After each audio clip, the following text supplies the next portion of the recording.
Hello everyone. यहाँ पे आपको एक चीज़ दिखाता हूँ कि ये देख रहे, यहाँ पे जो ये दिखा रहा है कि ऑफ़ दिखा रहा है। ठीक है, ये अभी ऑफ़ क्यों हुआ मीन्स एक्चुअली यहाँ पे अगर देखोगे तो मैनुअली ये ऑन दिखा रहा है। उसके बाद स्केजुअल में है मीन्स अगर मैं इसको स्केजुअल पे चेक करूँ तो आज अगर सैटरडे है तो 24 आवर्स के लिए ये ऑन रहता है, तो मैं स्केजुअल भी ऑन है उसका। फिर भी ये यूनिट एचयू जो है एयर हैंडलिंग यूनिट ये ऑफ़ दिखा रहा है। या फायर ऑफ ऑयल टेम्परेचर भी ये हाई दिखा रहा है। तो ये फीडबैक ऐसा क्यों दे रहा है?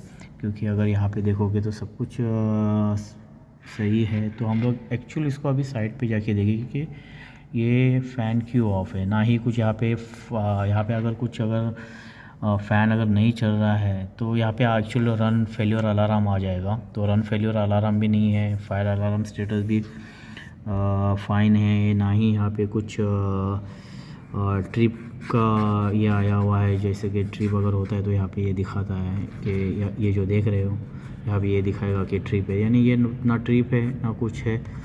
फिर भी ये यूनिट ऑन क्यों नहीं दिखा रहा है? जैसे कि अगर मैं आपको सेम यूनिट दूसरे इसका अगर दिखा दूँ तो ये देख रहे हो यहाँ पे कैसा ये फीडबैक दे रहा है ऑन करके। हाँ, यानी PICV भी परफेक्ट है, 98% परसेंटेज पे है। यूनिट देख रहे हैं रन में है कंडीशन, लेकिन वहाँ पे अगर देखोगे तो जो सेकेंड यूनिट जो उसका है इससे ही कनेक्टेड है। जो बी जो है वो रन कंडीशन में नहीं है, रन स्टेटस ऑफ दिखा रहा है। तो हम लोग जाके अब साइट पे देखें कि क्यों ये ऑफ़ है करके। ठीक है, जब हम लोग यहाँ पे पैनल के पास आए तो यहाँ पे पैनल पे दिखा रहा है कि ऑन पोजीशन में है सब कुछ, लेकिन एम्पियर नहीं है। अगर देखोगे तो एम्पियर नहीं ले रहा है, मीन्स कुछ तो एक तो बेल्ट लूज़ रहेगा या फिर ये जो फीडबैक दे रहा है ये सही नहीं दे रहा है। हम लोग अभी 1 बाय 1 करके चेक करेंगे। ये देख रहे गाइस, ये यहाँ पे आपको दिखाता हूँ मैं। ये देख रहे पूरा बेल्ट अभी ये देख रहे हैं एक क्रैक हुआ है। तो इसके लिए क्रैक होने की वजह से और लूज़ होने की वजह से कैसा यूनिट तो चल रहा है लेकिन आपको वहाँ पे ऑन नहीं शो हो रहा है, वहाँ पे ऑन नहीं दिखा रहा है, क्योंकि ये बेल्ट लूज़ था हल्का सा और क्रैक भी था। और अगर आज उसको नहीं देखते थे तो टूट के फिर ये हो जाता था, ये होता। तो ये ऐसे चेक किया जाता है। मैं अभी आपको फिर बेल्ट लगा के फिर ये करके आपको दिखा दूंगा कि कैसे यूनिट टू से वहाँ पे ऑन कमांड आ गया करके। हेलो गाइस, इसमें जो देख रहे हो ये डैम्पर लगा हुआ है। ठीक है, तो ये क्यों डैम्पर लगाया मतलब NRD के लिए लगाया कि ताकि ये एक्चुअल दो एचयू एक ही इसमें कनेक्टेड है। जो सप्लाई जो है वो एक ही इसमें कनेक्टेड है, कॉमन बना के एक डग गया हुआ है। तो इसके लिए है ना हम लोग ने NRD डाले हुए, मोटराइज NRD डाले। उसका एक्चुअल कनेक्शन किया हुआ नहीं है, हाँ ये कनेक्शन करने का बाकी है।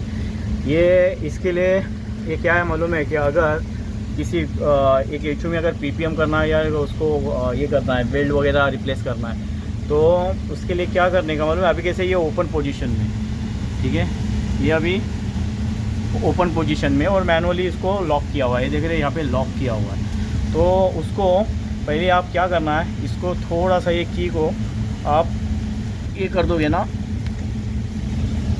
एक मिनट दिखाता हूँ। ये देखो, अगर ये थोड़ा ये कर दोगे तो ये लॉक ऑटोमेटिक खुल जाएगा। ये जब लॉक ऑटोमेटिक ये तरफ आ गया ना, अनलॉक हो गया, देख रहे अनलॉक हो गया। तो उसके बाद फिर ये की को निकालो। ये देख रहे डैम्पर अभी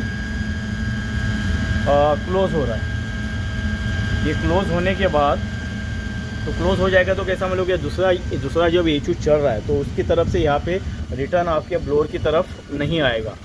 तो ये जब आपका ये हो जाएगा, हाँ, तो उसके बाद ही आपने जाके उसका ये करना है। जैसे कि उसके बाद ही आप आके उसको मेश साइड, हाँ, तो क्या करना है वो आप देख रहे हो कि खोलने के बाद जब ब्लोअर रुक गया, आप बेल्ट वगैरह रिप्लेस करने के लिए रह लो, तो यहाँ पे एक एडिशनल सपोर्ट यहाँ पे ये डाल के रखो ताकि अगर गलती से रिटर्न ना आ जाए या फिर ये ब्लोअर घूमते टाइम बेल्ट चेंज होते टाइम आप व्हील ये घूमते रहता है।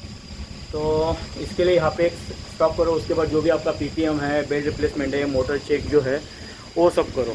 तो उसके बाद जब रिप्लेसमेंट हो जाएगा तो उसके बाद फिर उसको स्टार्ट करने के लिए तो फिर से कहाँ पे चले जाओ आप, वहाँ पे एक बार आपने काम कर दिए तो फिर क्या करना है, इसको दोबारा ये जो एलिंग की है ये इसके अंदर आप फंसा दो, ओके, और इसको एंटी क्लॉकवाइज घुमा दो। तो फिर ये देख रहे हैं आप, यहाँ पे आप अगर देख रहे हो तो डैम्पर फिर से हम लोग ओपन कर रहे हैं सब काम फिनिश होने के बाद। या आपने अब डैम्पर देखो पूरे पोजीशन में आ गया जहाँ पे था। तो उसके बाद है ना, इसको पकड़ के ये वाले को है ना ये लॉक कर दो। ये आपका ये लॉक होना ज़रूरी। तो ये अभी इसको ये तरफ पुश करोगे तो ये लॉक हो गया, ठीक है। अभी लॉक हो गया, यानी ये लॉक हो गया, तो अब ये खुलेगा नहीं। तो उसके बाद फिर आप यहाँ पे एलिंग ये कर दो, फंसा दो इसको, ठीक है। या इसमें रख दो, ठीक है। ये लॉक हो गया, मीन्स आपका भी NRD डक का जो है वो ओपन हो गया। उसके बाद फिर क्या करो आप, उसके बाद आप क्या करना है, वहाँ पे जो टेक्नीशियन को खड़ा रख के वो जो रॉड जो फंसाए थे आपने उसको तुरंत ओपन करो, ठीक है। वो ओपन होने के बाद उसका डोर बंद करो और तुरंत आप HU चालू करो यहाँ से। जब आप HU चालू करोगे तो ये फिर आपका बन गया, हाँ, प्रॉपरली ये हो जाए। तो फिर ये समझ लो वो रिवर्स में घूमेगा नहीं, क्योंकि इसमें है ना सॉफ्ट स्टार्टर लगा हुआ है। सॉफ्ट स्टार्टर लगाने की वजह से क्या हो जाएगा कि सॉफ्ट स्टार्टर के ऊपर लोड आएगा। तो जहाँ पे सॉफ्ट स्टार्टर लगता है वहाँ पे ये हमेशा, अगर जहाँ पे सॉफ्ट स्टार्टर लगा हुआ है और एक ही HU, अगर 2 HU एक ही डक के साथ कनेक्टेड है, जैसे आप अगर देखोगे नीचे तो 2 HU एक डक के साथ कनेक्टेड है और नीचे जैसे कि सामने एक देख रहे हैं वो HU और ये एक HU। तो हमेशा एक्चुअली दोनों तरफ NRD लगाया हुआ है, मोटराइजिंग जो डैम्पर है वो, ठीक है। तो अभी HU परफेक्टली ऑन है। अभी देखे होंगे कि HU बेल्ट रिप्लेस करने के बाद अब एम्पियर ले रहा है उतना, ठीक है। पहले तो 0 ही था एम्पियर, मीन्स बहुत स्लो ये चल रहा था क्योंकि बेल्ट लूज था और क्रैक था। तो अगर फिर दोबारा जाके चेक करना पड़ेगा BMS में फीडबैक आया है कि नहीं। अगर BMS में फीडबैक फिर भी नहीं आ रहा है तो क्या रहता मालूम है, ये आपको ये दिख रहा है, ये DP स्विच। तो DP स्विच में भी फॉल्ट हो सकता है, या DP स्विच का ये जो पाइप है ये टूट गया होएगा, क्योंकि ये जो रहता है ना ये एक्चुअल आपको फीडबैक देता है BMS में।